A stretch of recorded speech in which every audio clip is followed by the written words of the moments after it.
Hello everyone, I'm Ankit and you're watching StudyIQ IAS English. In our today's video, we are going to find out why is Pakistan like this.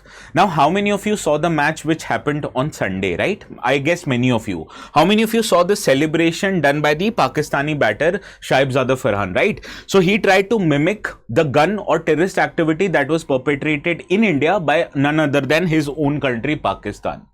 So let us understand why is Pakistan so weird? Why are Pakistani people so dead-brained or so dead-brained that they are not able to gather what wrong that they are committing? Now normally when you do something wrong, don't you think the person who has committed a wrong would be quiet, would try to shift the focus away from his wrongdoing? But not Pakistanis. Pakistanis are glorifying their wrong that they are committing on India. So why is Pakistan like this? Few months back when India conducted Operation Sindoor and we bombed the living daylights out of Pakistan, you saw one of the personnel from Pakistani Air Force gloating in public, making very nasty comments like center of gravity.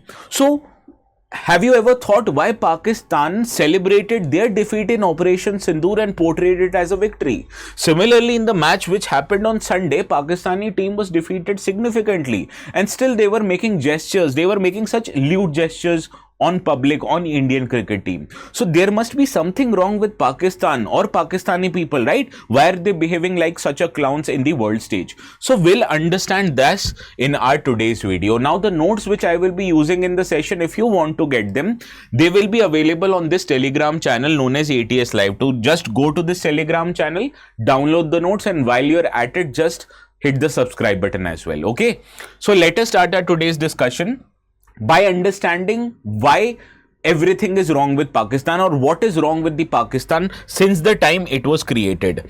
Now let me give you certain facts which is known for India. What is India known for? India is known for its secularism.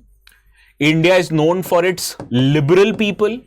India is known for its parliamentary democracy. So these are the values that Indians and Indian government holds. We uphold the value of secularism, that is, India's state does not subscribe to one particular religion. Rather, we have equal respects for all the religion in the country. People in India are very liberal in their outlook. They are very tolerant of people belonging to other faiths also. Similarly, we participate once every 5 years in a exercise which is largest in the world, that is the exercise of democracy, the exercise of election. So these are the values that India is better known for. Now let us understand in comparison what are the values that are represented by Pakistan. We are secular. Is Pakistan secular? No, Pakistan is Islamic Republic. Pakistan is not secular. Pakistan ensures that each and every people who belong to other faiths other than Islam, they are persecuted. Right, so this is what Pakistan is. Is Pakistani people liberal? No, Pakistani people are radical in nature, and that is why we hear instances of terrorists originating from territories belonging to Pakistan, right? Similarly, is Pakistan a parliamentary democracy? Maybe yes, at the outlook or at the outset it might appear to you as a parliamentary democracy because there is a government in Pakistan which is in power.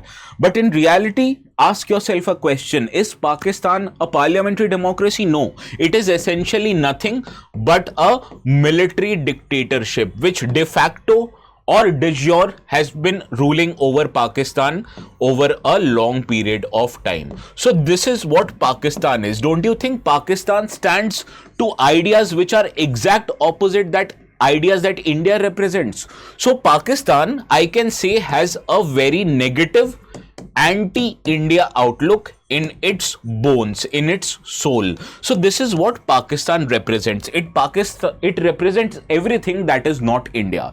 And Pakistan, at the time when India or the United India was getting bifurcated into two countries, the state of Pakistan itself was founded on the idea of Islam.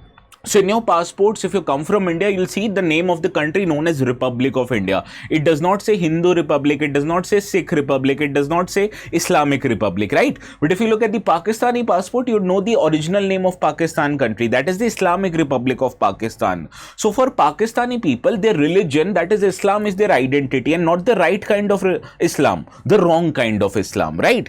And unlike India's civilizational pluralism, its legitimacy in Pakistan is tied to the idea of religion and its opposition to what India and what Hindus stand for. And this in a way creates a very negative identity which the Pakistan has imbibed since the time it got originated, right? So Pakistan has created a very negative identity that we are everything which is not India, and India represents certain ideas which are widely recognized in the world. Does Pakistan claim the same? The answer is no, right? So the ideological foundation of Pakistan makes it a very anti-Indian outlook. So this is the first reason why Pakistan is like this. Now, whenever a country goes for war, according to a very famous thinker, Clausewitz, he said that war is nothing but an extension of politics. So war is nothing but to get certain political objectives or to secure political objectives, right? So this is the idea of war that is subscribed by many countries, including India. But on the other hand, let us consider what is the idea of war for Pakistan. For Pakistan, the idea of war is undertaking jihad. In the name of Islam, under the garb of Islam, Pakistan is perpetrating the ideas of terrorism. So for Pakistani perspective, war for them is to kill Hindus and not to lose their land to infidels. According to them, infidels are also Hindus. So this is the core parameter based on which Pakistan calculates its war objectives. What are the objectives India or any other country calculates its war objectives on? It calculates threats to national security, it calculates threats to national geography, threats to national resources. These are the objectives which many countries follow. But what are the metrics which Pakistan follows? Whether or not we are able to kill Hindus, whether or not we are able to protect our lands from the infidels. These are the metrics. Now this metric which the Pakistani follows has led to a situation where even after their disastrous military defeats, be it 1965 war, be it Bangladesh Liberation War in 1971, be it Kargil War, or be it the recent instances of Operation Sindoor, they have been able to portray these significant defeats as victories. Why? For them, victory is killing Hindus. They were able to kill Hindus in Pahalgam, right? They were able not to lose their lands in the war because India prevented, or India held itself back not to take territories belonging to other countries, right? So on these metrics which Pakistan think is a right way to do war, for them they are victorious even after the conventional military defeat that were handed to them in many instances. So this is the second reason. For them, religion is itself the reason for war, not other political and economic objectives. Another factor that creates a sense of victory among Pakistan is, for them, especially for terrorists, martyrdom is victory. Now let us suppose I send a sane person to war. Don't you think that person would be afraid of getting killed? That is quite normal, right? But how do you think terrorists go to conduct suicide attacks? There has to be something wrong with them, right? Now these terrorists are found in a very vulnerable state. So the infidels or the kind of terrorist organizers, they find these people in a very vulnerable state and they do what is known as brainwashing. They conduct what is known as radicalization. And these people are radicalized in such a way that they are made believe that if you die from infidels, you'll get what is known as a concept of heaven, concept of Jannat, and you'll get what is known as 72 hoors. So this is the kind of idea that has been imbibed in the people who conduct terrorism, that if you attain death, that means you are victorious, and they are guaranteed unfairly though to a path of heaven just because they are undertaking a jihad, right? So for them, or for these unreasonable people, you need to understand, for them death is not a big deal. For them, death equals to martyrdom, and it does not deter them from undertaking such anti-social and wrong activities like terrorism. So for Pakistani, even if their 1 million people die, but they are able to kill just one other infidel, which according to them is a Hindu, and if their border remains unchanged, they are victorious. So that is why Pakistan is like this, okay? Another factor that drives Pakistan, which we have highlighted many times, is the symbiosis or the interrelationship between its state apparatus, that is government and army, as well as the terrorist organization. Now, unlike other country, wherever, suppose in India, in US, any anti-social activity like violence is happening, don't you think the state would control or prevent those activities from happening? So that is a normal, a civilized country like India and US, right? But on the other hand, Pakistani state apparatus, it just does not ignore terrorism. It perpetrates and encourages terrorism. It is its deep state, that is intelligence services in ISI and army, which cultivates jihad as a policy. When they can't compete with us conventionally through military, through economic dominance, they are using jihad, terrorism as a policy to bleed India with 1,000 cuts. And these terror attacks, you have to understand, these are not one-off attacks. These have been actively cultured, portrayed and perpetrated by Pakistani state apparatus, particularly its deep state, that is the ISI as well as army. So this is the idea why Pakistan behaves such a way. Now, there was this conventional misunderstanding among Indian policymakers that we need to separate Pakistan's state with that of Pakistani people. According to the conventional thinking in India, Pakistani state was a rogue entity, whereas Pakistani people were somewhat more reasonable. But I disagree to this kind of a concept. According to me, people in Pakistan, they are equally, if not more radical than the state of Pakistan. And I have certain instances which I wanted to give you, if you allow me. Now, let's come back to this image. What happened in this match? Pakistan was weighted fairly. Now, when this person scored just 50 runs, he celebrated this by putting a bat on his shoulder, mimicking or trying to mimic a gun. Now, first of all, he's not a very good batter. Otherwise, he would have scored 100 and he would have scored the runs with much a better strike rate, right? On the other hand, he's also very not a smart person either. Because if you're first of all trying to mimic a gun, don't you think you should have hold it on the other way around? So basically, not a good batter, not a very smart person. But what I'm trying to say, that this represents the entire public of Pakistan. Is he a member of government? No. Is he a member of Pakistani army? No. He's just a normal citizen, if not a good sports person or a not so very smart person, right? So this, I wanted to tell you that people of Pakistan have imbibed the concept of terrorism themselves. They are using symbols as gun just to demonstrate their masculinity, their religion, their power over the others. And for them, idea or gun runs together and it feeds into their jihadist culture.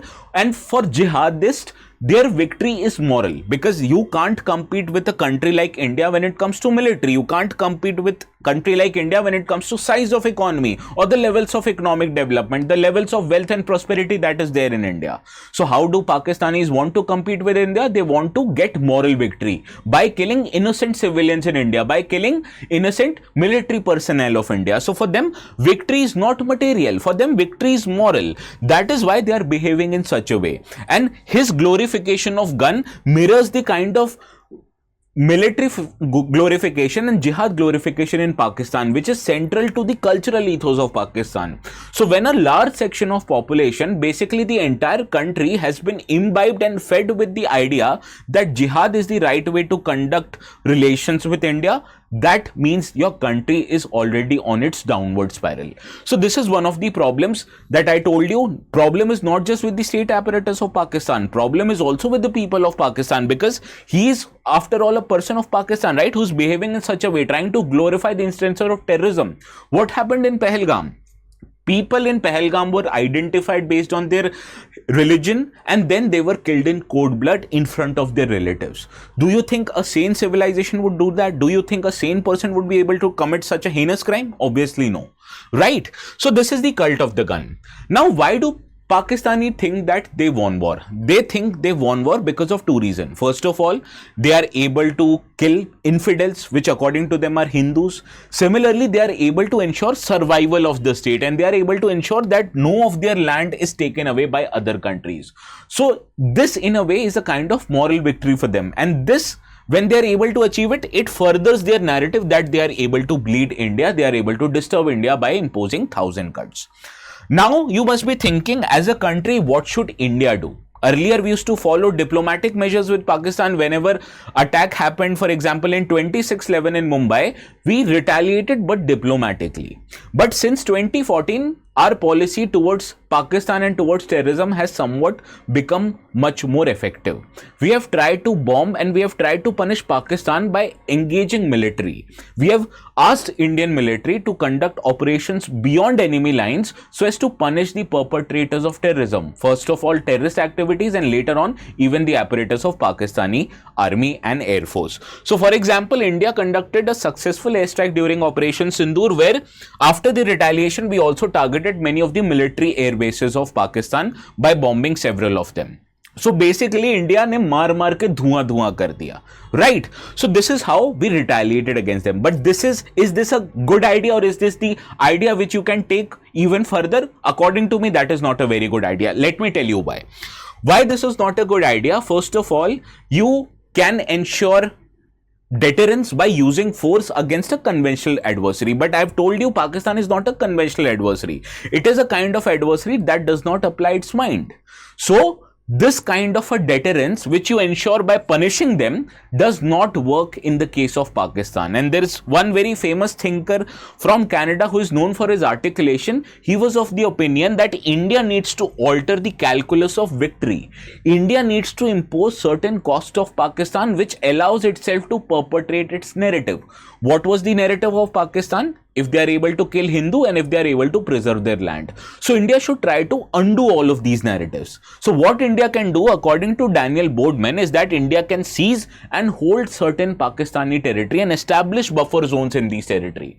And to make them pay mentally and to harm them mentally, what India can do is invert the victory narrative symbolically. For example, he said that you can construct temples on these reclaimed ground which would act as a buffer zone.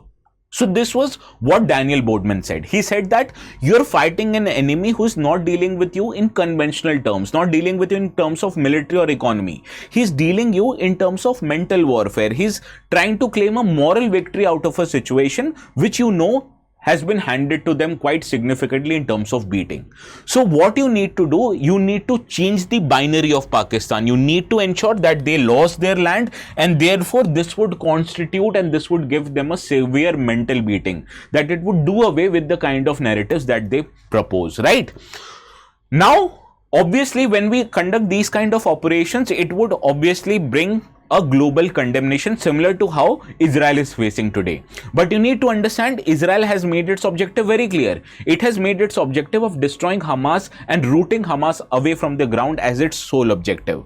Similarly, India can do the same, and it should not be afraid of global condemnation, because are they helping us in our fight with Pakistan? No. So when we are undertaking any operations against Pakistan, who are they to say anything? And we need to have strategic patience diplomatically, and we need to at least have decisive land seizure, which would ensure that repeated instances of Operation Sindoor need not be done, because obviously we can punish Pakistan militarily, but it also imposes certain cost on us. First of all, Prime Minister Modi during Operation Sindoor make it obvious that in case of future terrorist attack from Pakistan, this would be equated as a reasonable cause of war by India, or reasonable perpetration of war by India. So going forward, if such terrorist attack happen and your innocent civilians and military personnel die, it would mean that India would consider it as an act of war, which would mean we will spend a lot of money in bombing them. But do you think this is actually going to stop them, Pakistan, in future? No. We have to impose mental defeat on them. And how can we impose mental defeat on them? By capturing their territory and by ensuring that this territory is used to harm them mentally, right? So Pakistan is like this because for them, killing of Indians is important, and for them, preserving their land is important. And how we can harm them? By preventing these two instances. Okay, so this is what I wanted to say. What do you think about this? Please do let me know in the comment section. I know this can be seen as quite a radical solution to the problem that we are facing, but have we dealt with the problem in normal manner? Did it lead to better outcomes? No. So what prevents us from doing something differently? Okay, so please do let me know what you feel about it. And if you want to take courses in StudyIQ, we have a very good bouquet of courses, especially for students who are looking to give exams in 27 and 28. You can take admissions to one of our batches. You will get the discounted rate here, which is up till today only by using the code ATS Live. So please use the code ATS Live if you want to take admissions, and we'll see each other again soon. The notes, once again, they will be made available on the Telegram channel, which I told you at the initial levels, ATS Live. Okay. So we'll see each other again. What do you feel about this issue? Please do let me know in the comment section, and please try to be very civil. We are not Pakistanis. We are cultured people. Okay. Have a good day.